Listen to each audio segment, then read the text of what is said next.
जय हिंद दोस्तों, मैं नवीन शर्मा आप सभी का स्वागत करता हूं। आशा करता हूं आप सब एकदम अच्छे हैं, एकदम बेहतरीन हैं। एक बार सारे प्यारे दोस्त बताएंगे आप सब कैसे हैं।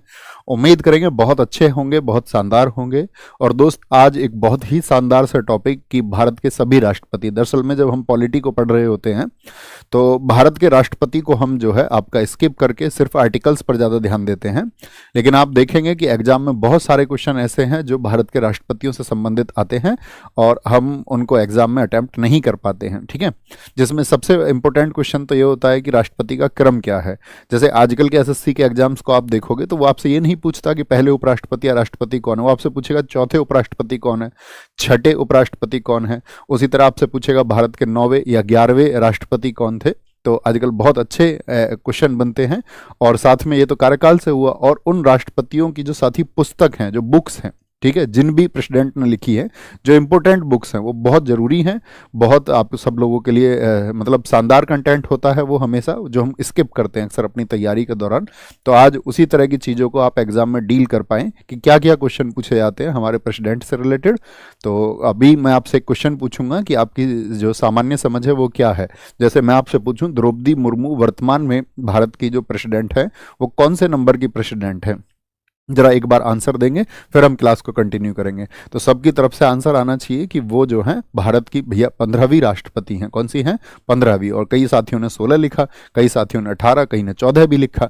तो यहीं पर हम गड़बड़ करते हैं। तो एक सुर में आंसर आना चाहिए था सबका कि भैया वो 15वीं राष्ट्रपति हैं। ओके, तो ध्यान से शुरू करेंगे और आपका बहुत अच्छे से नोट कर लेना। हमने सारी जानकारी को एक बहुत अच्छी से मतलब स्टोर किया है और उस सारी जानकारी को हमने लिखा है एक पीडीएफ के माध्यम से। तो आपको सारी चीज़ें देखनी है, स्क्रीनशॉट आप लें या उसको आप तैयार करें या शॉर्ट में अपने कॉपी में नोट्स बनाएं, किसी भी वे में आप चल सकते हैं। तो शुरू करें, थम्स अप कर देंगे एक बार। जी भैया, हम शुरू करने के लिए तैयार। नमस्कार दोस्तों, आपका स्वागत है आपके अपने YouTube चैनल दिव्यास्त्र कला सेज में। Thank you. हैं भारत के जो पहले राष्ट्रपति थे, वहां पर जब नंबर लिखा हुआ है ना कोने पे एक, इसका मतलब है पहले राष्ट्रपति भारत के। तो पहले राष्ट्रपति कौन है? हमारे राजेंद्र प्रसाद जी हैं। और राजेंद्र प्रसाद जी को 1962 में भारत रत्न मिला। 1962 में उनको क्या मिला है? भारत रत्न। देखो, भारत रत्न के बारे में मैं आपको बताऊं तो भारत का सबसे बड़ा वो नागरिक सम्मान है, सबसे बड़ा सिविलियन अवार्ड है। जैसे कि मैं आपसे पूछूं दूसरा सिविलियन अवार्ड कौन सा है, तो आप कहेंगे भारत रत्न, फिर भैया पद्म विभूषण, फिर पद्म भूषण और पद्म श्री। तो ये चार जो है हमारे सिविलियन अवार्ड हैं जो भारत के नागरिकों को दिए जाते हैं, ठीक है। या भैया क्या इसको विदेशियों को नहीं दे सकते? विदेशियों को भी दिया जा सकता है, लेकिन भारत का सर्वोच्च नागरिक सम्मान इसको हम कहते हैं। तब भी 1962 में इनको भारत रत्न मिला। अब यहां से बड़ा अच्छा क्वेश्चन बनता है, कितने साथी बता सकते हैं कि भारत के ऐसे कितने राष्ट्रपति हैं जिनको अब तक भारत रत्न मिल चुका है? भारत के टोटल कितने प्रेसिडेंट हैं जिनको साथी अब तक आपका भारत रत्न मिल चुका है? तो आप सबका आंसर होना चाहिए, हमेशा कहीं किनारे पर कॉपी पे लिखिए। अब तक भारत के 6 राष्ट्रपति भारत रत्न पुरस्कार प्राप्त कर चुके हैं। कितने? कई साथियों ने लिखा 1 2, कई ने लिखा नहीं पता है। बहुत अच्छा, मैं इन आंसर्स का रेस्पेक्ट करता हूं जो लिखते हैं नहीं पता है, तुक्का नहीं लगाते हैं। तो क्या कहेंगे? भारत के 6 राष्ट्रपति हैं अब तक। क्या बोलेंगे? लिख लेना इसको कहीं बात को। भारत के 6 राष्ट्रपति, कितने? 6 राष्ट्रपति हैं जो आपका क्या है? भारत रत्न पा चुके हैं। टोटल 6 प्रेसिडेंट हैं जिनको अब तक भारत रत्न मिल चुका है, भारत रत्न मिल चुका है। ओके, दूसरी बात, इनकी पुस्तक है इंडिया डिवाइडेड। बहुत अच्छा क्वेश्चन पूछा जाता है। 2 बार राष्ट्रपति बनने वाले एकमात्र व्यक्ति हैं, यानी कि आज तक भारत के इतिहास में कोई भी व्यक्ति ऐसा नहीं हुआ है जो भारत का 2 बार राष्ट्रपति बना हो। 2 बार। कार्यकाल, इनका वर्ष भी पूछा जाता है, 26 जनवरी 1950 से। कब से? 26 जनवरी 1950 से लेकर के, यानी ये 12 वर्षों तक भारत के राष्ट्रपति रहे थे। और राष्ट्रपति बनने से पहले पूछा जाता है कि राजेंद्र प्रसाद जी के पास में कौन सा मंत्रालय था, तो खाद्य और आपूर्ति मंत्रालय था आपका, खाद्य एवं कृषि का, ठीक है, फूड एंड एग्रीकल्चर। 26 जनवरी 1950 को, अब सबको पता है कि भारत का पहला जो साथी आपका रिपब्लिक डे था, यानी कि जो पहला गणतंत्र है हमारा, वो 26 जनवरी 1950 को मना। तो 26 जनवरी 1950 को इरविन स्टेडियम में ये ध्वज फहराया गया। अब देखो, इरविन स्टेडियम को समझना, अगर इरविन स्टेडियम की मैं बात करूं तो आज इरविन स्टेडियम का क्या नाम है और ये कहां पर स्थित है बताएंगे? तो इरविन स्टेडियम उस टाइम पे इसका नाम होता था इरविन एम्फी थिएटर स्टेडियम। क्या होता था ये आपका? Irwin Irwin amphi theatre stadium, amphi theatre stadium. जब मैं आपको स्टैटिक जीके पढ़ाऊंगा तब उस टाइम पे मैं आपको एक बात बताऊंगा कि भारत में जो पहले एशियन गेम्स हुए थे वो 1951 में नई दिल्ली में हुए थे। तो जब ये तो बना था आपका 1933 में आपका इरविन स्टेडियम, लेकिन जैसे ही एशियाई खेलों का स्थान आया तो एशियाई खेलों के टाइम पे क्या हुआ था, 1951 में इसका नाम जो है वो नेशनल स्टेडियम कर दिया गया। 1951 में इसको क्या नाम दे दिया गया, नेशनल स्टेडियम। नेशनल स्टेडियम इसका नाम कर दिया गया। और जब 2002 आया आपका 2002 में, 2002 में क्या किया गया, 2002 में इस स्टेडियम का नाम मेजर ध्यानचंद जी के नाम पर कर दिया गया। ध्यानचंद नेशनल स्टेडियम इसको कर दिया गया, मेजर ध्यानचंद नेशनल स्टेडियम। कहाँ पर है भैया, तो हम सब जानते ही हैं, ये आपका नई दिल्ली में है। कहाँ पर है मेजर ध्यानचंद नेशनल स्टेडियम, नई दिल्ली में, नई दिल्ली में स्थित है, नई दिल्ली में। ठीक है। गांधी जी ने इनको अजात शत्रु कहा था। अजात शत्रु मतलब जिसका शत्रु जन्मा ना हो, ठीक है, जिसका कोई एनिमी ना हो, उसको अजात शत्रु कहा जाता है। बिहार सरकार ने इनको देश रत्न कहा। पूछा जाएगा आपसे कि राजेंद्र प्रसाद जी को जो देश रत्न की आपका टाइटल दिया था वो किसने दिया था, तो बिहार गवर्नमेंट ने दिया था। ये भी क्वेश्चन पूछा जाता है भारत के जो पहले राष्ट्रपति थे उनका संबंध किस राज्य से था, तो किस राज्य से संबंध था, यहीं पर आपको समझना होगा कि उनका संबंध बिहार से था। ठीक है। जब हमारा चंपारण आंदोलन था, अनुग्रह नारायण सिन्हा जब गांधी जी के साथ में थे तो राजेंद्र प्रसाद जी भी वहां पर एक्टिव थे बिहार की समस्याओं के लिए। एक क्वेश्चन पूछा जाता है यहाँ पर साथी, जो इनका समाधि स्थल है, इनकी समाधि कहां पर है, लिख लेना इसको भी कहीं पर किनारे पर कि इनका जो समाधि स्थल है, समाधि स्थल भी पूछा जाता है। कितने दोस्त बता सकते हैं समाधि स्थल इनका कौन सा है, नाम बताओ। इनका जो समाधि स्थल है उसका क्या नाम है, महाप्रियाण घाट, जिसको बांस घाट भी हम कहते हैं, बांस घाट भी जिसको कहा जाता है, महाप्रियाण घाट। कहां पर है दोस्त, आपका बिहार में, पटना में है। कहां पर है, पटना में है आपका, बिहार में। ठीक है। ये तो जानते होंगे ना सारे लोग भी, पटना जो है वो बिहार में है। तो इनसे क्वेश्चन बनते हैं। ओके, क्वेश्चन नंबर 2 आगे आते हैं। दूसरे कौन बने भारत के, आपका डॉक्टर सर्वपल्ली राधाकृष्णन, जो भारत के पहले उपराष्ट्रपति भी थे। जब हम उपराष्ट्रपति पढ़ेंगे तो उनसे संबंधित क्या प्रश्न बनते हैं उनको भी हम बहुत विस्तार से जानेंगे। ओके। तो 1954 में इनको भी भारत रत्न मिला, और भारत रत्न पाने वाले साथी ये क्या बोलेंगे, आपका सर्वपल्ली राधाकृष्णन। आप जब पढ़ेंगे भारत रत्न तो आप जानेंगे 1954 में 3 लोगों को भारत रत्न दिया गया था। एक तो सर्वपल्ली राधाकृष्णन थे, ठीक है, एक आपका गांधी जी के समधी चक्रवर्ती राजगोपालाचारी थे, और तीसरे थे भारत के वैज्ञानिक। क्या आप मुझे उनका नाम बता सकते हैं कि तीसरे भारत के वैज्ञानिक कौन थे। तीसरे व्यक्ति जो थे आपका, जो भारत के वैज्ञानिक थे जिनको भारत रत्न मिला 1954 में, जिनकी याद में हम 28 फरवरी को विज्ञान दिवस भी मनाते हैं, तो हम देखना चाहेंगे। और एक और हिंट आपको दे दूं मैं, उनको आपका नोबेल पुरस्कार भी फिजिक्स के लिए मिला हुआ है, सीवी रमन। सीवी रमन, बहुत बढ़िया, बहुत अच्छा आंसर आपने दिया, सीवी रमन। तो ये 3 लोग थे। सर्वपल्ली राधाकृष्णन दूसरे राष्ट्रपति हुए। इनका जो जन्मदिन है वो 5 सितंबर को मनाया जाता है, जिस दिन हम टीचर्स डे मनाते हैं। क्या मनाते हैं उस दिन हम आपका टीचर्स डे मनाते हैं। टीचर्स डे किसकी याद में मनाया जाता है। बुक है इनकी Indian philosophy. Indian philosophy, philosophy का मतलब होता है दर्शन शास्त्र।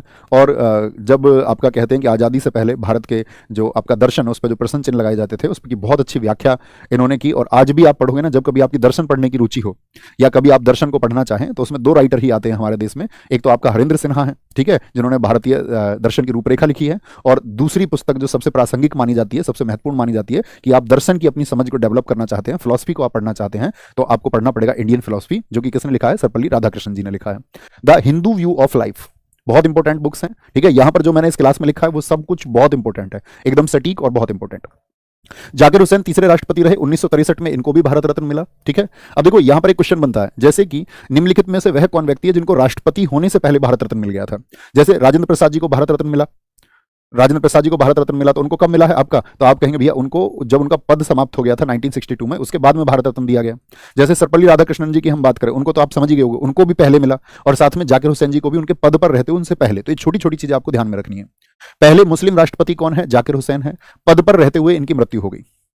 तो पद पर रहते हुए, कल हमने आपको एक आर्टिकल बताया था कि राष्ट्रपति साहब का पद होने के लिए 3 कारण होते हैं। एक तो वो त्यागपत्र दे दें, तो आप मुझे बताएं कल मैंने क्या बताया था, त्यागपत्र किसको देते हैं, उपराष्ट्रपति को देते हैं। उपराष्ट्रपति इसकी सूचना किसको देते हैं, वाइस प्रेसिडेंट इसके बारे में इन्फॉर्म करते हैं लोकसभा स्पीकर को। तो या फिर आपका उनको पद से हटाया जाए महाभियोग से, जिस दिन महाभियोग की प्रक्रिया पूर्ण होगी उसी दिन से उनके पद से हटा हुआ उनको माना जाएगा। और तीसरा कारण क्या होता है, उनकी डेथ। तो इनकी जब डेथ हो गई तो इनकी जगह पे कोई तो आएगा ना। मैंने क्या बताया था, आर्टिकल 52 कहता है there shall be a president of India, Bharat के राष्ट्रपति होंगे, अनिवार्यतः कोई ना कोई होगा। ठीक है, अगर ये इनकी पद पर रहते हुए डेथ हो गई तो इनकी जगह फिर किनको बनाया गया था। तो इंपॉर्टेंट क्वेश्चन है कि भारत के पहले कार्यवाहक यानी कि आपका जो भारत के पहले कार्यवाहक राष्ट्रपति बने, acting president, first acting president. Time पर जरा गौर करिए, कितने दिन के लिए बने हैं, तो आप कहेंगे भैया मई से जुलाई। क्या ये आपका इनका फुल टर्म है, आप कहेंगे नहीं, एक्टिंग का मतलब है कि इतने राष्ट्रपति नहीं चुन लिया जाता है, इतने जो राष्ट्रपति नहीं चुन लिए जाते हैं, तो किसी ना किसी को कार्यवाहक बनाना पड़ेगा। फिर इन्होंने क्या बोलेंगे, ये भी कार्यवाहक राष्ट्रपति जब नहीं रहे तो इनकी जगह फिर किनको बनाया गया, जुलाई से अगस्त के लिए एम हिदायतुल्लाह। और एम हिदायतुल्लाह कौन थे आपका, ये सीजेआई यानी chief justice of India. Bharat के मुख्य न्यायाधीश, भारत के मुख्य न्यायाधीश थे। थम्स अप करके मुझे बताएं, नोट कर पा रहे हैं ना, कोई दिक्कत तो नहीं है ना?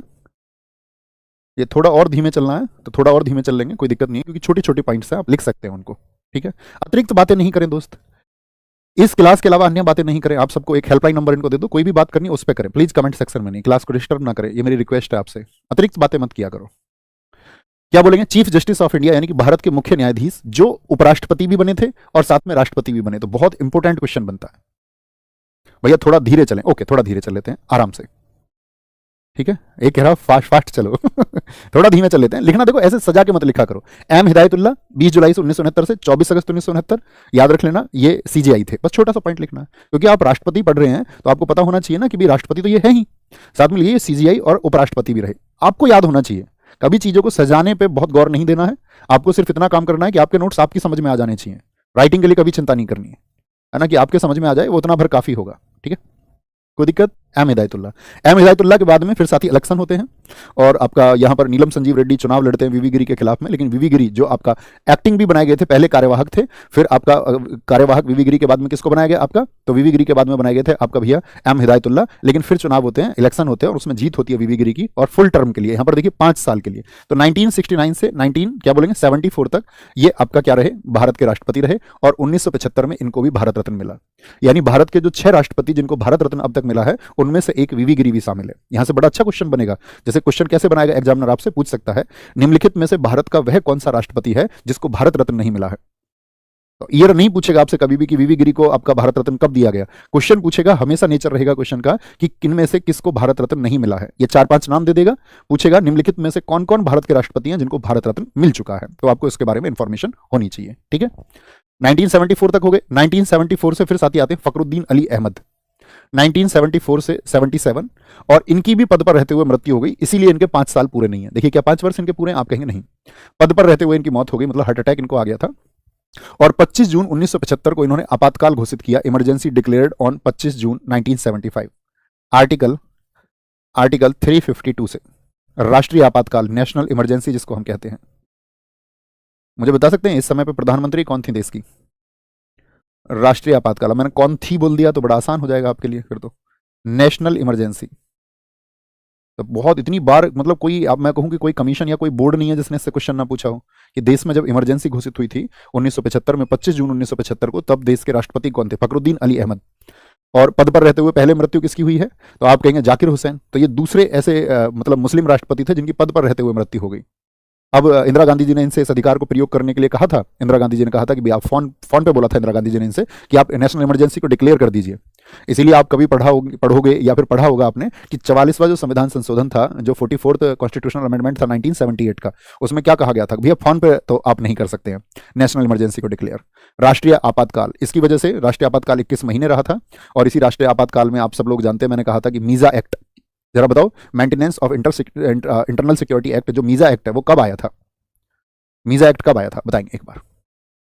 सारे लोगों का आंसर आना चाहिए, क्योंकि मैं आपको ये पढ़ा चुका हूं। मैंने आपसे कहा था नेशनल इमरजेंसी के दौरान मीजा एक्ट का भरपूर इस्तेमाल किया गया था, और मीजा एक्ट के तहत लगभग 1 लाख से ज्यादा लोगों को गिरफ्तार कर लिया गया। लालू प्रसाद यादव जी की जो बेटी है उसी दौर में 1976 में पैदा हुई, जिनका नाम मीजा है। तो यहां पे फिर क्या हुआ था? इसके बाद में 21 महीने बाद जब नेशनल इमरजेंसी हटी, तो तुरंत ही क्या हुआ था? जो आपका कांग्रेस की सरकार थी वो गिर गई थी 1977 में। 1977 में कांग्रेस की सरकार गिर गई थी। ओके, कोई दिक्कत? 1977, बहुत बढ़िया, बहुत बढ़िया, बहुत शानदार। 1971 जितने साथियों ने लिखा है एकदम से ठीक लिखा है, आप एक अवेयर स्टूडेंट है, बहुत शाबाश। तो 2 चीजें याद रख लेनी है, ये दूसरे मुस्लिम व्यक्ति थे और साथ में पद पर रहते हुए इनकी डेथ हो गई थी। 25 जून 1975 को इन्होंने आपातकाल घोषित किया, उससे सबसे ज्यादा क्वेश्चन इनसे पूछा जाता है। आपका साथी यहां पे बात करेंगे। अब देखो, जब पद पर रहते हुए मृत्यु हो गई तो क्या होंगे? फिर एक्टिंग चुने गए होंगे। तो जिनकी पद पर रहते हुए, तो यहां पर बहुत आसान हो जाएगा आपके लिए याद करना कि जाकिर हुसैन जी के बाद में आपका वीवी गिरी आए, और पद पर रहते हुए दूसरे फखरुद्दीन अली अहमद थे। तो फखरुद्दीन अली अहमद जी की मृत्यु के बाद में कौन है? बीडी जत्ती। इनका नाम है बीडी जत्ती, यानी कि बासप दनप्पा जत्ती। अब देखो कितने महीने के लिए रहे हैं, कितने महीने के लिए रहे हैं? तो आप कहेंगे लगभग ये भैया 6 महीने, क्योंकि मैंने कल आपको बताया था जब आर्टिकल 62 पढ़ रहे थे कि अगर राष्ट्रपति साहब के पद की रिक्ति हो जाती है किसी भी कारण से, कोई वहां पर साथी आपका फिल हो जाता है, वो तो उसको, मतलब वो कोई वैकेंट हो जाए तो उसको फिल करना होगा। कितने महीने में? 6 महीने में फिल करना होगा। तो बीडी जत्ती के बाद में यहां पर फिर कौन आए? नीलम संजीव रेड्डी। नीलम संजीव रेड्डी, जो कि मैंने अभी बताया था वीवी गिरी से पहले चुनाव हार चुके थे, वीवी गिरी इनको हरा चुके थे चुनाव में। तो यहां पर ये आपका नीलम संजीव रेड्डी हैं, जो आंध्र प्रदेश के पहले सीएम भी थे।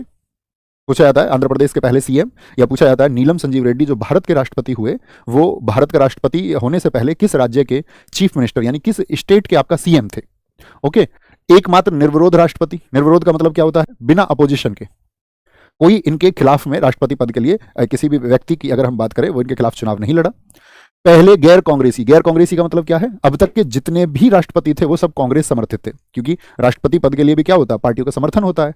जैसे अभी वर्तमान में जो राष्ट्रपति हैं उनको बताइए किस पार्टी का समर्थन प्राप्त हुआ था चुनाव में, तो आप कहेंगे भैया जिस पार्टी की सरकार बहुमत में होती है, अक्सर जिनके पास में अगर बात करें विधायकों की या सांसदों की संख्या अधिक होती है, तो उस तरह के मतों के मूल्य के हिसाब से राष्ट्रपति भी अक्सर उन्हीं की पार्टी के द्वारा जो समर्थित होते हैं वही प्रेसिडेंट बनते या बनती हैं। ओके, साथ में ये आपका जो भारत की छठी लोकसभा है उसके अध्यक्ष थे। जैसे आपसे कभी पूछेगा भारत के कौन से राष्ट्रपति ऐसे हैं जो लोकसभा के अध्यक्ष भी रहे हैं, तो कौन है, नीलम संजीव रेड्डी। तो हम क्या कहेंगे, नीलम संजीव रेड्डी, साथ में आपका क्या बन जाएगा, नीलम संजीव रेड्डी से क्वेश्चन क्या बन जाएगा, छठी लोकसभा, पहले गैर कांग्रेसी, आंध्रा के पहले सीएम थे और बिना अपोजिशन के निर्विरोध राष्ट्रपति बने, निर्विरोध। ओके, बात क्लियर है, नोट कर लो, जब नोट कर लें तो थम्स अप कर देना, फिर आगे चलेंगे, आगे आएंगे।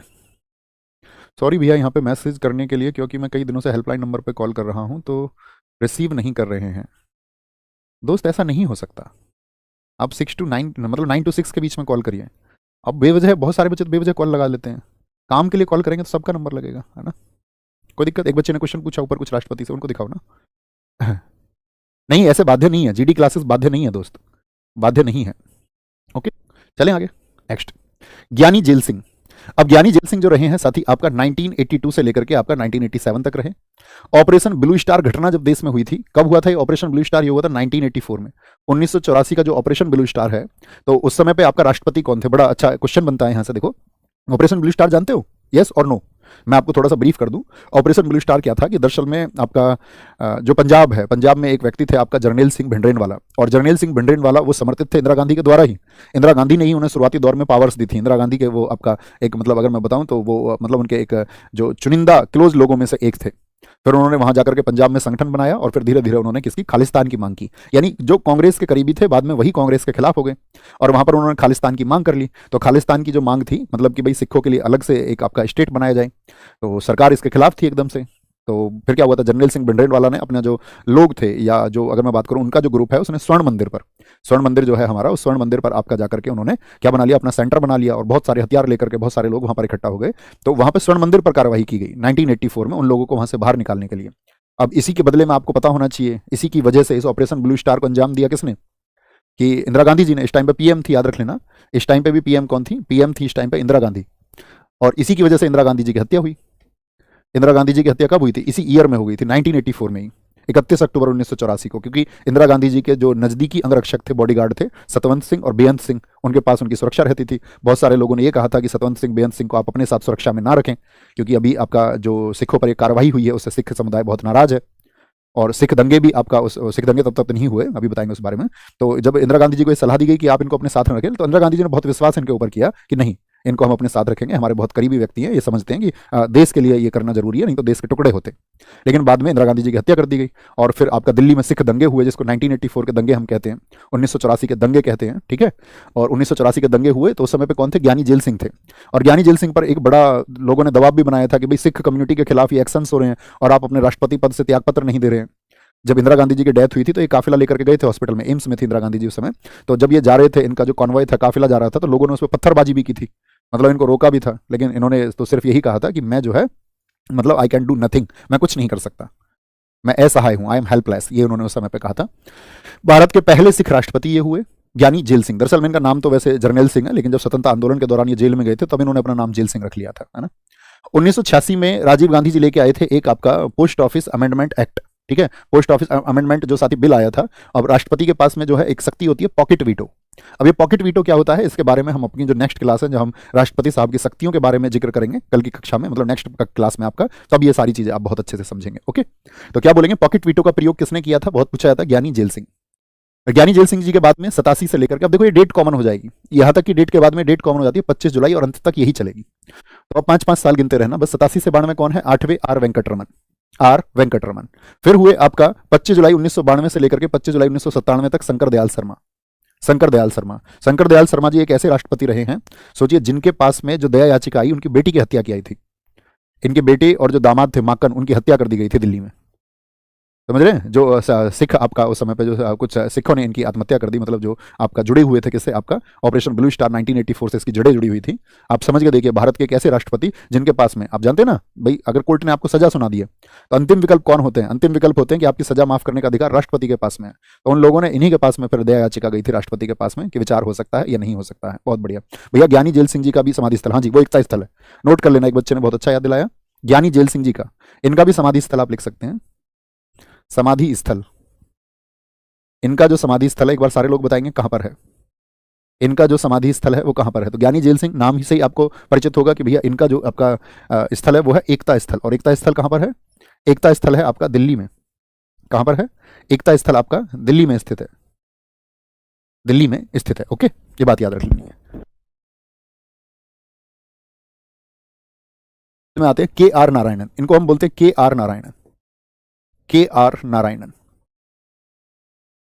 के आर नारायणन 25 जुलाई 1997 से 25 जुलाई 2002 तक रहे और ये भारत के प्रथम दलित राष्ट्रपति रहे। स्वतंत्रता आंदोलन की स्वर्ण जयंती के समय राष्ट्रपति कौन थे? स्वर्ण जयंती का मतलब क्या होता है? स्वर्ण जयंती कब मनाई जाती है? आपका जो गोल्डन जुबली है, ये 50 ईयर्स पूरे होने पर। तो स्वतंत्रता के 50 वर्ष कब पूरे हुए थे भैया? 1997 में हुए थे। तो उस समय पे भारत के जो राष्ट्रपति थे वो कौन थे? वो थे भैया हमारे कौन? आप कहेंगे कि हमारे राष्ट्रपति थे भैया आपका कौन? आपका के आर नारायणन थे। कौन थे? के आर नारायणन थे। बहुत बढ़िया बहुत बढ़िया सर, ये नोट्स में लिखा हुआ मिलेगा ना? हाँ जी हाँ जी हाँ जी, एकदम से मिलेगा लिखा हुआ। बहुत बढ़िया, वेरी गुड। ठीक है, लिख चुके के आर नारायण, प्रथम दलित राष्ट्रपति, स्वर्ण जयंती के समय पे, स्वर्ण जयंती यानी कि भारत स्वतंत्रता के 50 वर्ष होने पे। एपीजे अब्दुल कलाम जी, इनके सबसे ज्यादा इनका नंबर पूछा जाता है कि भारत के कौन से राष्ट्रपति थे? तो 11वें। कौन से थे? ऐसे याद रखना, एक एक व्यक्ति जो है अबुल पाकिर जैनालुद्दीन एपीजे अब्दुल कलाम जी का नाम जानता है। एपीजे अब्दुल कलाम, ये इनका पूरा नाम है, एपीजे अब्दुल कलाम। कब जन्म हुआ था इनका? तो आप कहेंगे भैया इनका जो जन्म हुआ था वो 15 अक्टूबर को हुआ था 1931 में।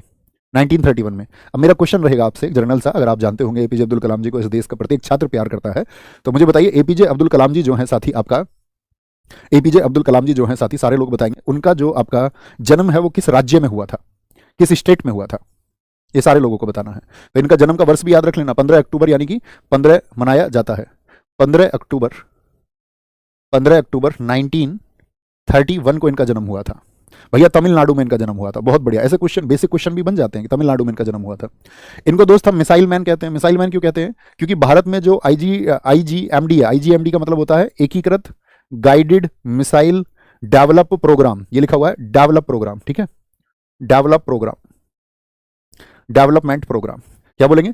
Integrated guided missile development programme. तो इसका मतलब क्या है? आपसे कभी भी पूछे भारत में आईजीएम डीपी के जनक कौन है, या पूछे आईजीएमडी प्रोग्राम के जनक कौन है, तो वो कौन है? अब्दुल कलाम जी हैं। 15 अक्टूबर को इनकी याद में क्या मनाया जाता है? वर्ल्ड स्टूडेंट डे मनाया जाता है, क्योंकि स्टूडेंट के लिए साथ ही इंस्पायरिंग सोर्स है। 1974 और 1988 के पोखरण जो कि राजस्थान में हुआ था, वहां पे जो एटॉमिक टेस्ट हुआ, एटॉमिक टेस्ट, परमाणु परीक्षण का मतलब क्या होता है? एटॉमिक जो टेस्ट हुआ उसमें साथ ही इनकी मुख्य भूमिका रही। जैसे मैं आपसे बात करूं कि जो हमारा अंतरिक्ष का कार्यक्रम है वो कौन देखता है, तो आप कहेंगे भैया अंतरिक्ष यानी स्पेस की चीजों को तो इसरो देखता है, लेकिन जब भारत की रक्षा की चीजों की बात आती है, रक्षा की बात आती है, तो रक्षा डिफेंस के मामलों को कौन देखता है? तो डिफेंस के मामलों को देखता है 1958 में बना DRDO, defence research and development organisation. तो ये इनकी जो आपका मुख्य भूमिका रही थी एपीजे अब्दुल कलाम जी की, वो डीआरडीओ में रही थी। कहां पर रही थी? डीआरडीओ में। आप देख रहे हैं मिसाइल मैन इनको बोल रहे हैं। मिसाइल का काम किससे है? अंतरिक्ष से कि स्पेस से? तो आप बोलेंगे जो मिसाइल का काम है वो भैया आपका किससे है? डिफेंस से है। तो डिफेंस मतलब डीआरडीओ उसके काम करेगा, तो ये डीआरडीओ में एक्टिव थे। 1974 का जो परमाणु परीक्षण हुआ उसका नाम क्या है? स्माइलिंग बुद्धा। क्या नाम था उसका? स्माइलिंग बुद्धा। और इस समय पे जो आपका एटॉमिक एनर्जी कमीशन था, एईसी बोलते हैं इसको, एटॉमिक एनर्जी कमीशन, उसके जो साथी आपका अध्यक्ष थे वो होमी सेठना थे।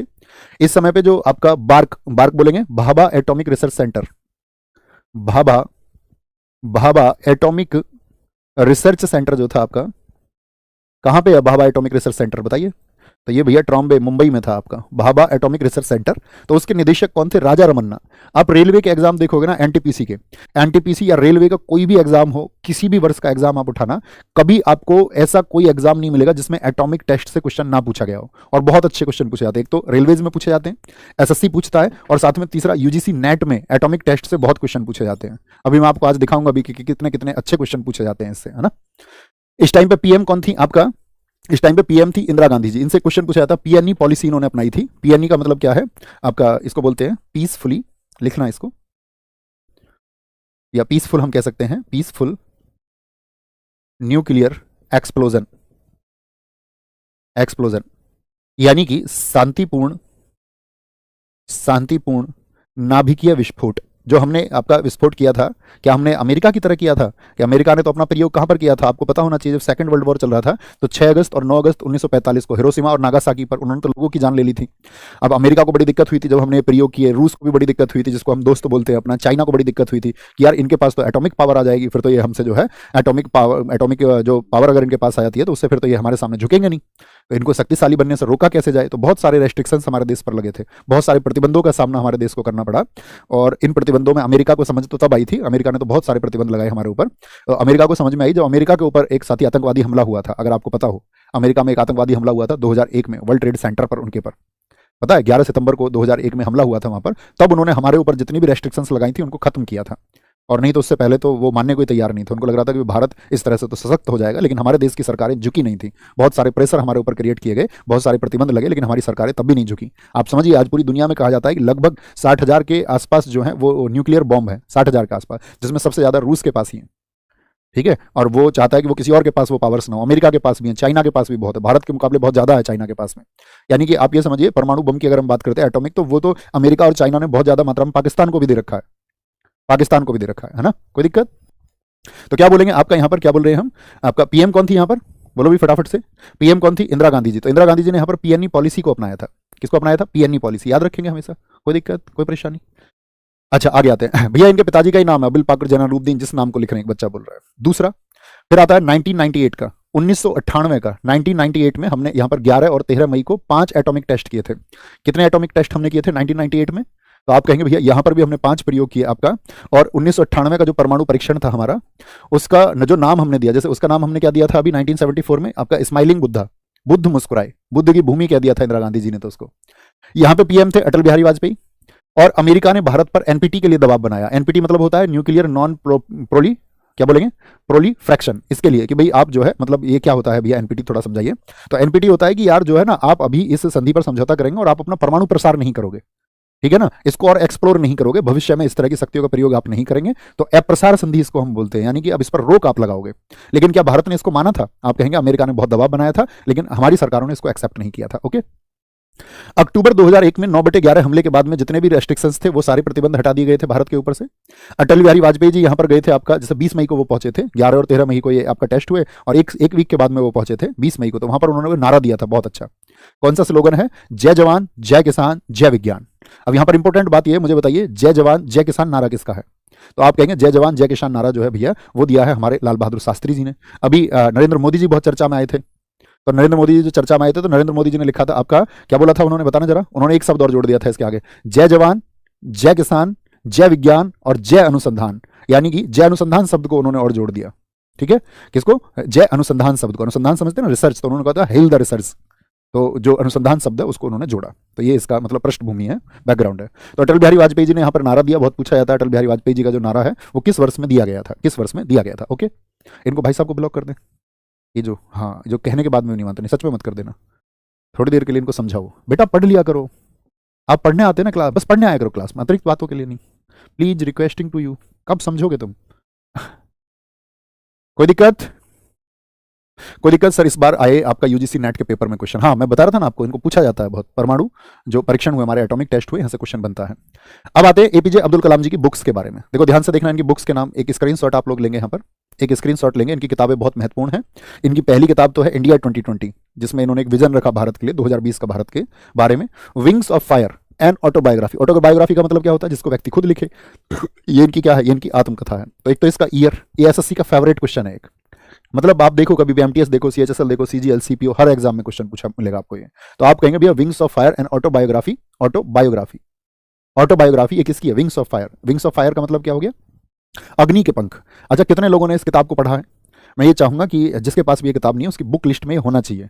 आपको मतलब बुक लवर होना चाहिए जिंदगी में। आप मतलब सेटिस्फैक्शन अगर चाहते हो ना, अगर आप बिना किताबों के जी रहे हैं तो आपको जीवन में याद रख लेना, कभी संतुष्टि नहीं मिलेगी। आपको बहुत सारे लोग बताएंगे कि आपको संतुष्ट होना चाहिए लाइफ में, तो मैं ये कहूंगा कि संतुष्टि सिर्फ और सिर्फ आपको पुस्तकें पढ़ के मिल सकती है, बाकी दुनिया में कोई भी विकल्प आप तलाश लीजिए, आप संतुष्टि तक नहीं पहुंच पाएंगे। लेकिन जब आप अध्ययन करेंगे और अच्छी पुस्तकों को पढ़ेंगे तो आप संतुष्ट दिखेंगे, अपनी किसी भी स्थिति से आप संतुष्ट दिखेंगे। ठीक है, तो विंग्स ऑफ फायर में एक किस्सा है, आप सारे लोगों को पता होगा। उन्होंने ये किताब लिखी ही स्टूडेंट्स के इंस्पायरेशन के लिए थी कि भारत के जो स्टूडेंट्स हैं वो इससे इंस्पायर हों। ठीक है, जैसे अब्दुल कलाम जी ने अपनी किताबों में एक जिक्र लिखा है, वो हमेशा से एयरफोर्स ज्वाइन करना चाहते थे, लेकिन क्या वो एयरफोर्स ज्वाइन कर पाए थे? आपको पता है कि उन्होंने लिखा है किताब में कि मैं आपका वहाँ पे रामेश्वरम में जब मैं अक्सर जो एयरफोर्स का आपका बेस था उस पर जाके दूर से बैठ के देखा करता था जहाज़ों की उड़ान को, जहाज़ों को उतरते हुए, ठीक है, उड़ते हुए उतरते हुए, और अक्सर मुझे मलाल होता था इस बात का कि मैं एयरफोर्स नहीं जा पाया। आपको पता भी होगा उन्होंने स्वामी श्रद्धानंद जो आश्रम है ऋषिकेश का, उसकी कहानी भी लिखी है कि अंतिम एक ऐसा समय आ गया था जब वो एनडीए सफल नहीं हो पाए थे कि उन्होंने अपने जीवन को नष्ट करने का प्रयास कर लिया। तो वहाँ पे जो स्वामी श्रद्धानंद थे उन्होंने कुछ पैसे देकर के उन्हें लौटाया था, जीवन का कुछ उनको मैसेज दिया कि लाइफ इस तरह की नहीं होती है कि कभी आप फेलियर में हो तो तब आप हार मान लें, जीवन प्रयासों का नाम है। तो उसके बाद में आप जानते ही हैं कि वो तीनों सेनाओं के प्रमुख बने। तो ये हर बच्चा जानता है देश का, लेकिन जानते तो हम सब कुछ हैं, लेकिन उसके पीछे क्या जो मैसेज था उसको हम अपनी लाइफ में अपनाते हैं, ये बड़ी बात होती है। उसको हम अपनाते भी हैं अपनी ज़िंदगी में या नहीं अपनाते हैं, क्योंकि अगर हम अपनी ज़िंदगी में जो एथिक्स या जो मूल्य आपने सीखे, जो बातें आपने सीखी, अगर आप अपनाएंगे नहीं और सिर्फ पढ़ के छोड़ देंगे। महान विभूतियों के द्वारा ये कहा गया है कि आप किसी एक का एक सफल कोट भी अगर उठा लें, कोट का मतलब पहनने वाला कोट नहीं, सफल कोट, किसी के कथन को आप उठा लें और सिर्फ उसी पर जिए, तो आपका जीवन बहुत मतलब महान हो सकता है। जैसे कि बाबा साहब भीमराव अम्बेडकर जी का एक कथन है, शिक्षा उस शेरनी का दूध है जो जितना पिएगा उतना दहाड़ेगा। अब इसको आपने पढ़ तो लिया, लेकिन आप इसको अपना नहीं रहे अपनी लाइफ में। आप अपना नहीं रहे तो इसका क्या मतलब हुआ? कोई अर्थ नहीं रहा फिर पढ़ने का और ना पढ़ने का। इससे अच्छा तो ना ही पढ़ते, मस्तिष्क पर क्यों ही जोर आपने दिया था। तो उसको अपनाना होता है। लिखेंगे भैया इनको आराम से, ध्यान से। India 2020, wings of fire, ignited mind, guiding souls. You are born to blossom, आप सबका जन्म चमकने के लिए हुआ है। फेलियर टू सक्सेस, असफलता से सफलता। Target 3 billion, the luminous spark, advantage India, the life tree और टर्निंग पॉइंट्स। ये इनकी वो किताबें हैं जो आपको हर एग्जाम में लगभग मिल जाएंगी। देख पा रहे हैं, ये देख पा रहे हैं? बताएंगे सर आपने पढ़ा है? मैंने बहुत कुछ पढ़ा है साथी, बहुत कुछ। एक समय पे वो वक्त आएगा। भैया फेलियर इज ए टीचर भी है ना? हाँ जी, फेलियर इज ए टीचर भी नहीं किया, तो वो फेलियर वर्ड से याद रखेंगे। बहुत शानदार, वेरी गुड वेरी गुड। जब हाँ देख पा रहे हैं, जब नोट कर लें तो मुझे बताएं भैया पहले और प्रथम में क्या अंतर है? अंतर कुछ नहीं है साथी, एक ही बात है, बस भाषाओं का अंतर है ना। प्रथम आपका संस्कृत का शब्द है। बहुत शानदार, वेरी गुड। चलें आगे, नोट कर लिया? स्क्रीनशॉट ले सकते हैं आप, नोट कर सकते हैं। प्रतिभा देवी सिंह पाटिल 2007 से 2012 भारत की पहली महिला राष्ट्रपति थी। भारत की पहली महिला राष्ट्रपति, इनसे पहले कोई भी महिला राष्ट्रपति नहीं हुई। इनको मैक्सिको का सर्वोच्च सम्मान मिला और मैक्सिको का सर्वोच्च सम्मान पाने वाली ये दूसरी राष्ट्रपति हुई। तो भैया क्या इनसे पहले भी किसी को मैक्सिको का सर्वोच्च सम्मान मिल चुका था? हाँ जी, सर्वपल्ली राधाकृष्णन जी। याद रख लेना, यहाँ पे नोट कर लेना, यह सम्मान पाने वाले जो पहले व्यक्ति थे। पूछेगा मैक्सिको से सर्वोच्च सम्मान पाने वाले पहले राष्ट्रपति कौन थे, तो वो सर्वपल्ली राधाकृष्णन है। सर्वपल्ली राधाकृष्णन, सर्वपल्ली राधाकृष्णन, सर्वपल्ली राधाकृष्णन, ये पहले थे। दूसरी कौन हुई? प्रतिभा देवी सिंह पाटिल। प्रतिभा देवी सिंह पाटिल किस स्टेट की? जैसे हम अगर आपसे पूछें द्रौपदी मुर्मू जी हैं, तो द्रौपदी मुर्मू भी आपका कहां पर? आप कहेंगे भैया 2015 में वो भी राज्यपाल बनी थी, तो बताओ वो किस स्टेट की राज्यपाल बनी थी? तो जो राष्ट्रपति हैं वो कहां के राज्यपाल? जैसे नीलम संजीव रेड्डी मैंने कहा आंध्र प्रदेश के आपका कौन रहे थे? आंध्र प्रदेश के सीएम रहे थे। तो जिनके पास पहले कोई बड़ी जिम्मेदारी रही है, और वो जिम्मेदारी ऐसी है कि वो वहां के पहले रहे थे, पहले, ऐसा नहीं कि कभी ना कभी रहे थे, उससे कभी क्वेश्चन नहीं बनेगा। ठीक है, तो क्या बोलेंगे? राजस्थान की प्रथम महिला राज्यपाल हैं ये, कभी भी पूछेगा आपसे, जो पहली फीमेल गवर्नर थी। प्रणब मुखर्जी 25 जुलाई 2012 से 2017 इनको भारत रत्न मिला, और भारत रत्न पाने वाले ये कौन हो गए साथी? आपका क्या बोलेंगे भैया? छठे व्यक्ति थे। इनकी बुक्स एसएससी की फेवरेट बुक्स हैं, हर ईयर पूछा गया है। The coalition years, the presidential years और द ड्रामेटिक डिकेड।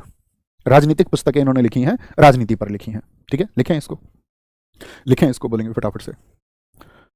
बहुत बढ़िया भैया, मैं आपकी ऑटोबायोग्राफी पढ़ूंगी, प्रॉमिस। अभी मतलब उसको लिखा जा रहा है, उसके जो मैं उससे चाहता हूँ उस पुस्तक से, वो मैसेज सत्यता के साथ में जा पाएगा या नहीं जा पाएगा, ये बाद में देखा जाएगा। अभी उसमें समय लगेगा थोड़ा, है ना। समझ पा रहे हैं क्या बता रहा हूँ मैं? ये वो चीज़ें हैं जो मिस कर देते हो, इसीलिए हमने इसको क्लास रखी है, ताकि आप एक जर्नल से स्पेशल बच्चे हो सकें। आपको पता होना चाहिए, सब कुछ पता होना चाहिए। ठीक है, आगे आएंगे। भैया भारत रत्न कौन देता है? भैया भारत सरकार देती है, भारत सरकार देती है, हर गणतंत्र दिवस पर दिए जाते हैं। रामनाथ कोविंद ये 14वें थे। अब देखो पिछली आपने पहले देखे होंगे, रामनाथ कोविंद जी का जो आपका जन्म है वो कहाँ पर हुआ? तो आप कहेंगे भैया उनका जन्म उत्तर प्रदेश में हुआ। रामनाथ कोविंद राज्यपाल कहाँ के रहे थे? बिहार के राज्यपाल रहे थे। तो जो आपका साथी वर्तमान में राष्ट्रपति हैं उनसे क्वेश्चन हमेशा पूछे जाते हैं। तो जब ये राष्ट्रपति थे उस टाइम पे जितने भी एग्जाम हुए, मान के चलो 2021 के जो एग्जाम हुए, आपका 2022 में जो एग्जाम हुए, 2020 में जो एग्जाम हुए, तो रामनाथ कोविंद जी से क्वेश्चन आते थे। अब आप देखोगे इन फ्यूचर रामनाथ कोविंद जी से क्वेश्चन नहीं आएगा। अब क्वेश्चन आने के चांसेस सबसे ज्यादा रहेंगे किनसे? आपका वो रहेंगे आपका द्रौपदी मुर्मू जी से, ठीक है। तो वो है आपकी 15वीं, और कब से है? 25 जुलाई, डेट एक ही याद रखनी है, 25 जुलाई से। दरअसल में बन तो 21 जुलाई को गई थी, लेकिन इनका जो शपथ हुआ था, ओथ और अफर्मेशन, वो हुआ था आपका 25 जुलाई को। अच्छा बताएं, राष्ट्रपति की शपथ कल मैंने किस आर्टिकल में आपको बताई थी? राष्ट्रपति साहब जो शपथ लेते हैं और उनको जो शपथ दिलाते हैं वो कौन है? Chief justice of India, Bharat के मुख्य न्यायाधीश दिलाते हैं। भारत के मुख्य न्यायाधीश दिलाते हैं। तो बताएं एक बार फटाफट से, आर्टिकल 60, बहुत कमाल। तो भारत की पहली आदिवासी राष्ट्रपति हैं साथी ये, और कहां से, किस जाति से बिलोंग करती हैं? संथाल जाति से। उड़ीसा के मयूरभंज डिस्ट्रिक्ट से इनका संबंध है, मयूरभंज, ठीक है। झारखंड की पहली महिला राज्यपाल भी ये बनी थी, और बहुत लंबा इनका राजनीतिक कैरियर नहीं है, आपको पता होगा। अगर मैं आपको बताऊं 2000 और सन 2009 में ये बीजेपी से विधायक थी, तो कोई बहुत लंबा इनका राजनीतिक कैरियर नहीं है, ठीक है। झारखंड की पहली महिला राज्यपाल। इनके खिलाफ यशवंत सिन्हा, जो किसके समर्थक थे? आपका, आप जानते हैं कि भैया ये तो बीजेपी से समर्थित थी, तो ये किससे हो गई? यूपीए से समर्थित थे। इंडिया गठबंधन पहले जो है क्या होता था, उसका नाम यूपीए हुआ करता था, यूनाइटेड प्रोग्रेसिव अलायंस हुआ करता था, तो वो यूपीए की समर्थित उम्मीदवार थे यशवंत सिन्हा, वो हार गए। सबसे युवा राष्ट्रपति, सबसे यंग एज में, और स्वतंत्र भारत में जन्मी। अब कितनी एज में बनी जरा बताएं? तो आप कहेंगे 42 तो इधर हो गए और आपका 22 उधर हो गया, तो कितना बोलेंगे आप लोग? तो कहेंगे भैया 42 और 22 कितना हो जाएगा? 64। तो 64 वर्ष की उम्र में। अच्छा भैया, ऐसा कोई भी व्यक्ति नहीं है जो 64 से कम का बना हो? जी भाई साहब, कोई नहीं बना है। तो सबसे युवा राष्ट्रपति बनी और स्वतंत्र भारत में जन्मी पहली राष्ट्रपति ये हुई। यानी अगर आप देखोगे भारत के, जैसे रामनाथ कोविंद है, तो रामनाथ कोविंद जी का जन्म हुआ था 1945 में, यानी कि स्वतंत्र भारत तब तक नहीं था, तो इनसे पिछले वही थे, बाकी सब तो उनसे पहले ही हुए होंगे। तो रामनाथ कोविंद जी का भी जन्म स्वतंत्र भारत में नहीं हुआ। ये पहली ऐसी साथी राष्ट्रपति है जिनका जन्म किस में हुआ? आपका जो साथी आपका इंडिपेंडेंट इंडिया में इनका बर्थ हुआ है। ओके, तो झारखंड की पहली महिला राज्यपाल है। अब यहाँ पे क्वेश्चन पूछा मैंने, सबसे युवा मतलब यंगेस्ट प्रेसिडेंट ये बनी है, तो मुझे जरा फटाफट से बताइए इनसे पहले यंगेस्ट प्रेसिडेंट कौन था? दूसरे यंगेस्ट प्रेसिडेंट कौन है भारत के? दूसरे सबसे युवा, तो वो थे आपका नीलम संजीव रेड्डी। जब तक ये नहीं बनी थी तब तक नीलम संजीव रेड्डी जी को हम पढ़ते थे, यानी कि हम कह सकते हैं 2022 से पहले हम पढ़ते थे कि नीलम संजीव रेड्डी सबसे युवा राष्ट्रपति हैं। ओके, ये याद रखना है। कोई दिक्कत, कोई परेशानी इतनी बात में? कोई भी परेशानी भाई साहब? क्वेश्चन दिखा दें? क्यों मैं ये क्लास करा रहा था आपको, नेचर क्या है, एक बार बच्चों को लगा दीजिए इसमें, आप क्वेश्चन देखेंगे। भैया सेकंड पे नीलम संजीव रेड्डी आएंगे। इतने क्वेश्चन लगते हैं, इतने आप मुझे बता दीजिए, आप सब कैसे हैं? अच्छे से पढ़ रहे हैं ना दोस्त? देखो, इसको शुरू करने का उद्देश्य यही था कि बहुत अच्छे से आप पढ़ पाएं, एक पेशेंस से आप पढ़ पाएं, और आप देखना आप कमाल करेंगे। जिसने ये भरोसा किया है, आपका भरोसा, जिस एनर्जी से हमने इसको शुरुआत किया था ना, उसी एनर्जी से लास्ट डे भी होगा, ठीक है। ऐसा नहीं होगा कि किसी चीज़ को शुरू कर दिया अब उसको चलो ऐसे कर देते हैं, खत्म कर देते हैं, या बच्चों को कुछ अक्सर ऐसा होता है कि उनको दूसरी राह बता के उनको इन्फ्लुएंस कर लिया जाता है। नहीं, आपके लिए बेस्ट वे ये है, ठीक है। अगर कुछ बेस्ट वे होगा, हमारी समझ में भी आएगा, तो आप सबकी परमिशन से, आप सबके सहयोग की वजह से लिया जाएगा, और नहीं तो दूसरा मत तो यही है, आप ये कहना कि भैया आप अपने तरीके से इसको कंटिन्यू करिए, और हम जो है उसमें आपका साथ इतना दे सकते हैं कि हम चीज़ों को अच्छे से पढ़ेंगे। बाकी साथ को ऐसा तो है नहीं कि हम कहीं पे आपसे ये कह रहे हैं कि भैया उधर चलते हैं, इस पार्टी का प्रचार करने चलते हैं, कोई संगठन बना लेते हैं। तो इतना भर काम है हमारा कि हमारा जो उद्देश्य जो पूरा होगा वो पूरा होगा आप सबके मेहनत से। और हमेशा आप अपनी टेबल पे लिख लो, you have to be a researcher. आपको खुद भी शोध करना होगा। अब मैं इसके लिए पेजेस लिख रहा था ना, मैंने इस डेटा को लिखा होगा कि क्या क्वेश्चन बन सकते हैं, सर्च किया होगा कि क्या क्या बन सकता है, बताएंगे जी। भारत की स्वतंत्रता के स्वर्ण जयंती समारोह के दौरान भारत के राष्ट्रपति कौन थे? तो कौन थे भारत के राष्ट्रपति स्वतंत्रता संग्राम के समय? बोले भैया फटाफट से आंसर आए। के आर नारायणन। आगे चलेंगे। अच्छा ये बताओ, जो मैंने आज इसका बैकग्राउंड लिया है, ये कलर व्हाइट तो आंखों में चुभता है, ये थोड़ा लाइट कलर है, ये अच्छा है ना? ये परेशान नहीं कर रहा होगा ना ये वाला कलर? अगर नहीं परेशान कर रहा होगा तो मैं ये चाहता हूं कि जहां पे हमारी व्हाइट होती है तो व्हाइट की जगह हमारी ये बैकग्राउंड आ जाए, तो जो आंखों पे इफेक्ट होता है व्हाइट वाला वो भी हो जाएगा। और ब्लैक में बच्चे बोलते हैं जी रिफ्लेक्शंस होता है, स्टूडियो की इधर उधर की चीजें दिखती रहती हैं, कोई आता है कोई जाता है, ब्लैक का हम प्रिंट आउट नहीं निकाल सकते। तो देखना इसको स्टैंडर्ड कलर हम अपना बना सकते हैं क्या? बना सकते हैं क्या भैया? एनटीपीसी के लिए नहीं कराओगे क्या दोस्त? तब फिर वही बात आती है, आप इनको पढ़ो एक बार, जब आप एग्जाम दे दें अपना कोई भी एग्जाम, तब मुझे बताना कौन सा क्वेश्चन ऐसा था जो आप नहीं कर सकते थे किसी भी एग्जाम का। वो तो दोस्त एक ही बार चीजें समझाई जाती हैं, आप रोज रोज बोले नहीं मेरे लिए यहाँ पे एनटीपीसी लिख दो ऊपर तभी मैं पढ़ूंगा, वो स्टूडेंट का गुण नहीं है। तो बोले डॉक्टर एपीजे अब्दुल कलाम जी की आत्मकथा कौन सी है भैया? One life is not enough, ये तो नटवर सिंह जी की बुक है। Wings of fire. Waiting for A visa, ये किसकी किताब है बताओ? वेटिंग फॉर ए वीजा, ये तो बाबा साहब भीमराव अम्बेडकर की किताब है। The race of my life, ये मिल्खा सिंह जी की किताब है, मिल्खा सिंह। 1974 के पोखरण, यानी कि वो पोखरण है, पढ़ लेना उसको। पोखरण में भारत के पहले परमाणु परीक्षण के समय परमाणु ऊर्जा आयोग के, अब ये देखो एनटीपीसी वाले जो बच्चे हैं, एग्जाम कौन सा एग्जाम का क्वेश्चन है देखिए, तो हमने हर एग्जाम को आपका सेंटर पे रखा हुआ है, हर एक एग्जाम को। परमाणु ऊर्जा आयोग के अध्यक्ष कौन थे? होमी सेठना थे। कौन थे? होमी सेठना थे। 1974 में पोखरण का जो पहला परीक्षण था उसका क्या कोड था, क्या बोलेंगे उसको, स्माइलिंग बुद्धा था भैया, स्माइलिंग बुद्धा था। शांतिपूर्ण नाभिकीय विस्फोट PNE, क्या बोला, पीसफुल न्यूक्लियर एक्सप्लोजन, निम्नलिखित में से किसके नेतृत्व में भारत सरकार की नीति थी, वो भैया इंदिरा गांधी जी की नीति थी, इंदिरा गांधी जी की।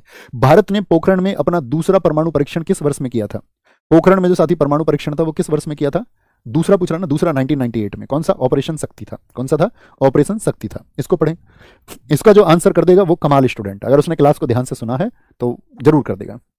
1998 में पोखरण में भारत के परमाणु विस्फोट के पश्चात जब हमने 1998 में ऑपरेशन शक्ति कर लिया, तो निम्नलिखित में से कौन सी प्रतिक्रिया हुई, यानी कि रिएक्शंस क्या आए थे।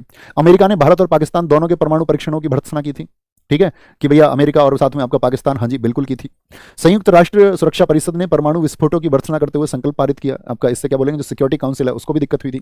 अमेरिका और उसके सामरिक सहयोगी, अमेरिका के जितने भी सहयोगी थे उन्होंने भारत पर साथी इकोनॉमिक सैंक्शंस लगाए थे, आर्थिक प्रतिबंध, हाँ जी लगाए थे। अमेरिका के दबाव में भारत अप्रसार संधि NPT पर हस्ताक्षर करने के लिए सहमत, भारत सहमत नहीं हुआ था, भारत सहमत नहीं हुआ था। तो क्या पूछा गया है, सही उत्तर को चुनिए। तो सही उत्तर क्या हो जाएगा आपका, 1 2 3, 1 2 3, 1 2 3, ये तो नहीं है विकल्प में, नहीं है, 1 2 3, केवल 1 2 3, क्या हो जाएगा, केवल 1 2 3 हो जाएगा। बताएं जी। 1998 में आयोजित पोखरण सेकंड परमाणु परीक्षण के दौरान भारत के प्रधानमंत्री कौन थे, पोखरण 2 के टाइम पर, अटल बिहारी वाजपेयी। जय जवान जय किसान जय विज्ञान, याद रखना, जय जवान जय किसान जय विज्ञान। भारत पर परमाणु पोखरण के उपरांत लगाए गए प्रतिबंधों को अमेरिका ने कब हटाया था, कब हटाया था प्रतिबंधों को, तो अक्टूबर 2001 में हटाया, 9/11 हमले के बाद में, या आपका 2003 में अमेरिका इराक हमले के समय, नहीं जी भैया, क्या बताया था मैंने, जब उनके वर्ल्ड ट्रेड सेंटर पर हमला हुआ तब उनको समझ में आई बात, क्या बोलेंगे, उन 9/11 हमले के बाद में उसको हटा दिया गया था। निम्नलिखित में से कौन भारत का, भी पूछा गया CHSL 2023 में, भारत के integrated guided missile development programme IGMDP का वास्तुकार कौन था, कौन थे, APJ अब्दुल कलाम थे, APJ अब्दुल कलाम। हरगोविंद खुराना, ये तो भैया चिकित्सा से संबंधित, आपको पता होगा 1966 में इनको जीन संश्लेषण के लिए जो जीन का सिंथेसाइज इन्होंने किया था। विक्रम साराभाई, ये भारत के स्पेस कार्यक्रम के जनक है, विक्रम साराभाई भारत का जो अंतरिक्ष कार्यक्रम है उसके जनक है ना। आपका आपका होमी जहांगीर भाभा, भारत का जो परमाणु कार्यक्रम है उसके जनक माने जाते हैं, किसको, होमी जहांगीर भाभा को, यानी एटॉमिक एनर्जी के फादर इनको कहा जाता है, स्पेस प्रोग्राम के विक्रम साराभाई को कहा जाता है, और APJ अब्दुल कलाम को मिसाइल कार्यक्रम के। तीनों इंपॉर्टेंट है, तीनों इंपॉर्टेंट है। ओके, नेक्स्ट, निम्नलिखित में से कौन सी पुस्तक डॉक्टर APJ अब्दुल कलाम जी ने नहीं लिखी है, response in the living and non living, ये किताब लिखी क्या इन्होंने, रिस्पॉन्स इन द लिविंग नहीं, टारगेट 3 बिलियन लिखी, ल्यूमिनस स्पार्क्स लिखी, एडवांटेज इंडिया लिखी। प्रसिद्ध भारतीय वैज्ञानिक डॉक्टर APJ अब्दुल कलाम की आत्मकथा को किस नाम से जाना जाता है, आत्मकथा कौन सी है इनकी बताओ, one life is not enough, Natwar Singh, wings of fire, waiting for A visa नहीं है, द रेस ऑफ मायर, देखो सेम ऑप्शन से क्वेश्चन रिपीट होता रहता है अक्सर, विंग्स ऑफ फायर। भारत के उस राष्ट्रपति का नाम बताइए जिन्हें मैक्सिको के सर्वोच्च नागरिक पुरस्कार से सम्मानित किया गया है, मैक्सिको का नागरिक पुरस्कार किस किसको, या तो ऑप्शन में होता सर्वपल्ली राधाकृष्णन, अब सर्वपल्ली राधाकृष्णन है नहीं तो कौन चुनेंगे हम, प्रतिभा सिंह पाटिल जी को चुनेंगे, प्रतिभा सिंह पाटिल जी को। ओके, सूची 1 को सूची 2 से सम्मिलित कीजिए। अब दिक्कत सबसे ज्यादा कार्यकाल में आती है, तो आप प्रयास करें थोड़ा मिलाने का, किस एक को आप जानते हैं, तो आप कहेंगे भैया हम तो जानते हैं आपका 1997 के APJ अब्दुल कलाम जी, और APJ अब्दुल कलाम जी के बाद में कौन रहे थे आपका, प्रतिभा देवी सिंह पाटिल रही थी, कौन रही थी, प्रतिभा देवी सिंह पाटिल रही थी आपका, कौन, प्रतिभा देवी सिंह पाटिल। मेरे लिए तो अगर मैं एक स्टूडेंट होता तो मेरे लिए सबसे आसान होता, मेरे लिए सबसे आसान क्या होता, मैं प्रतिभा देवी सिंह पाटिल को ढूंढता और मैं कहता कि सी का आपका भैया 2007 से 2012 हो जाएगा, ठीक है, 2007 से 2012 हो जाएगा। ओके, प्रणब मुखर्जी जी कब रहे थे बताएंगे आप, प्रणब मुखर्जी जी 2012 से 2017, ये और भी आसान होते, ये और भी आसान होते। R वेंकटरमन की, शंकर दयाल शर्मा की बात करते, शंकर दयाल शर्मा जी रहे थे 1992-97, R वेंकटरमन रहे थे आपका 87 से 92, तो क्या बन जाएगा, देखिए भैया 2 3 4 1, 2 3 4 1 को ढूंढ लीजिए, 2 3 4 1, नहीं 2 तो है ही नहीं इसमें, 2 1 क्या गड़बड़ हुई, सॉरी 3 4 2 1 बनेगा, 3 4 2 1, 3 4 2 1, ऑप्शन बी एकदम सही हो जाएगा, ऑप्शन बी। भारत की पहली आदिवासी राष्ट्रपति द्रौपदी मुर्मू किस राज्य से हैं, तो किस राज्य से हैं द्रौपदी मुर्मू, द्रौपदी मुर्मू किस राज्य से हैं, तो आप कहेंगे भैया द्रौपदी मुर्मू है आपका किस राज्य से, भैया उड़ीसा मयूरभंज से हैं, आपका उड़ीसा मयूरभंज से हैं। और साथ में आपको आज मैं होमवर्क देता हूं, और ये क्लास अपने घर में जो छोटे बच्चे हैं उनको भी दिखाना कि उनको कम से कम नॉलेज हो, इतना उनको पता रहे। होमवर्क में आज का आपका क्वेश्चन है, और द्रौपदी मुर्मू जो है, बच्चों को बिठा देना, ये तुम्हें क्लास याद करनी है। द्रौपदी मुर्मू किस ट्राइब से रिलेट करती हैं, किस जनजाति यानी किस ट्राइब से उनका रिलेशन है, अभी आंसर नहीं देना, वीडियो के बाद में देना, किस जनजाति यानी कि किस ट्राइब से उनका संबंध है, किस ट्राइब से वो संबंधित हैं। उम्मीद करूंगा इस क्लास के फैक्ट आप हमेशा याद रखेंगे, कभी भी कोई ईयर होगा, बहुत सारी घटनाएं देके आपसे पूछा जाएगा कि उस समय देश के राष्ट्रपति कौन थे, तो आप हमेशा ध्यान रखेंगे, ऑलवेज आप ये कहेंगे कि आपका हम हमेशा इस बात को सेंटर में रखेंगे कि उस समय पर राष्ट्रपति कौन थे, एक लगभग आइडिया आपको रहना चाहिए। ओके, तो ये बहुत जरूरी है, ख्याल रखना अपना बहुत सारा, और बहुत अच्छे से पढ़ना। ज्योग्राफी की क्लास के, हाँ बात हो चुकी है, टाइम मैं आपको मंडे कंफर्म कर दूं, टाइम मैं आपको ज्योग्राफी की क्लास का मंडे कंफर्म कर दूं, क्योंकि अभी वो मैम से बात नहीं हुई पाई है ना, कि भाई क्या टाइमिंग रखी जाए, उसको लेकर के मेरा डिस्कशन अभी नहीं हुआ है, जैसे ही डिस्कशन होगा तो वो मैं आपको मंडे बता दूं ना, है ना। ओके। तो ख्याल रखिए अपना बहुत सारा। बाय बाय, टेक केयर, जय हिंद, जय भारत, नमस्ते। और कमेंट सेक्शन में लिखना ना भूलें कैसी आपकी तैयारी चल रही है, कैसी आपकी पढ़ाई चल रही है। आपका अन्य कोई भी सुझाव है साथी, हमेशा स्वागत योग्य होगा। आप दिल से भेजा करो, ऐसा नहीं हो सकता है कि आप सोचे कि शायद पढ़ा नहीं जाता होगा, बिल्कुल पढ़ा जाता है। तो आप दिल से भेजा करो, कोई भी बात है, कोई भी सुझाव आप चाहते हैं, क्योंकि कहते हैं कि हम हमेशा साथी परफेक्ट नहीं हो सकते हैं। हम सबको हमेशा एक परफेक्शन की जरूरत होती है, और वो परफेक्शन तभी आ पाता है जब हमारे पास में कोई मार्गदर्शक हो। तो अगर हम आपके मार्गदर्शक हैं तो हमारे मार्गदर्शक भी आप ही हैं। ठीक है, तो ख्याल रखिए अपना बहुत सारा। नमस्ते, जय हिंद, जय भारत।